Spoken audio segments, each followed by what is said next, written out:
Ya Habib Allah, Ya Rasul Allah, Ya Habib Allah, Ya Rasul Allah.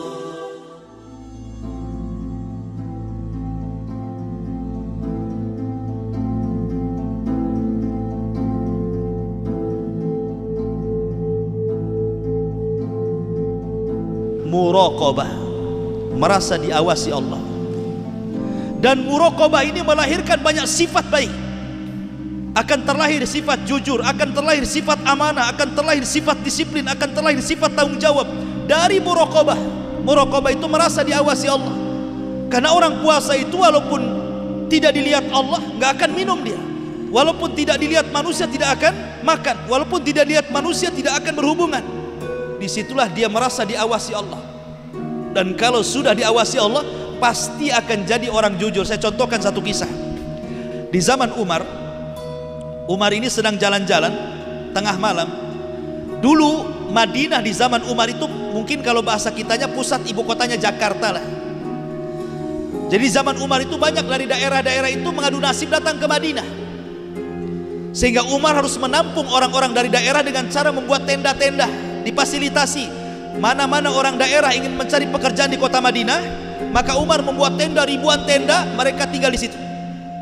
Disubsidi pemerintah, dikasih perapian, tetapi dijatah jamnya. Jam sekian harus mati. Jadi Umar tuh malam-malam keliling.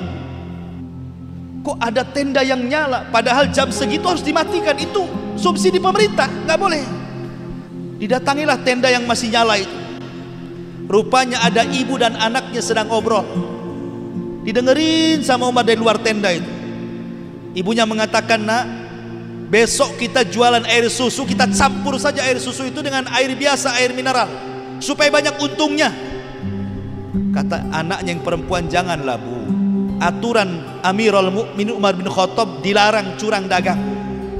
Kata ibunya, "Kan Amirul Mukminin Umar bin Khattab tidak lihat," katanya, "nggak dengar pun," katanya, padahal di samping tenda tuh. Kata anaknya, "Bu, walaupun Umar tidak melihat kita, Allah Rabbnya Umar itu melihat kita." Lihat bagaimana anaknya pula nasihati ibunya. Harusnya orang tua nasihati anaknya, ini anaknya nasihati ibunya. Jadi Umar Ibn Khattab geleng-geleng kepala, kok masih ada orang yang jujur. Di zaman Umar sangat takjub dengan wanita itu gara-gara jujur. Itu di zaman Umar krisis kejujuran itu sudah ada tuh. Sampai-sampai krisis kejujuran itu Umar bin Khattab sampai ketika mendengar anak wanita itu mengatakan seperti itu, langsung dia pulang. Dia kumpulkan anak laki-lakinya. Siapa di antara kalian yang mau menikah? Di sana ada bibit unggul, di sana ada wanita yang jujur. Subhanallah. Bangkit Qasim bin Umar, "Saya wahai Abi, kalau begitu besok kau ikut saya, kita lamar anak gadis itu." Orang nomor satu Umar Ibn Khattab yang kekuasaan sampai ke Persia, ketika melamarkan anaknya dicarikan orang yang miskin yang hidup di tenda. Gara-gara apa? Takjub dengan kejujurannya. Nah, itu kan luar biasa tuh ya. Ini kalau orang sekarang nih, ibu bapak punya anak perempuan, datang dua orang yang melamar. Satu dokter, gajinya 1 bulan 200 juta. Satu anak jebolan pesantren hafal Quran, tapi belum ada gaji.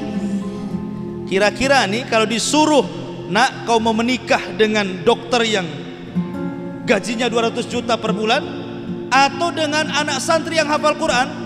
Kira-kira Pak, milih yang mana tuh Pak? Dokter yang 200 juta lah kan, gajinya karuan, jelas anaknya.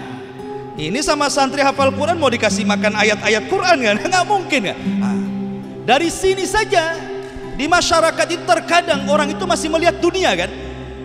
Lihat Umar mengajarkan kepada kita gara-gara akhlak jujur, tidak melihat siapa dia, langsung dinikahkan Qasim bin Umar dengan wanita orang susah itu. Akhirnya dari pernikahan keduanya lahirlah Laila. Dari Laila inilah lahir cucunya Umar bin Khattab, namanya Umar bin Abdul Aziz. Siapa yang tidak kenal Umar bin Abdul Aziz? Seorang khalifah, 2 tahun berkuasa, semua rakyatnya kaya. Dari mana lahirnya Umar bin Abdul Aziz ini? Dari Laila. Laila ini anak siapa? Anak Qasim bin Umar yang menikah dengan wanita jujur itu. Kejujuran membawa berkah. Lah, muraqabah itu bisa membawa kejujuran seperti itu. Maka puasa itu akan melahirkan akhlak yang banyak, jujur, disiplin, dan begitu seterusnya.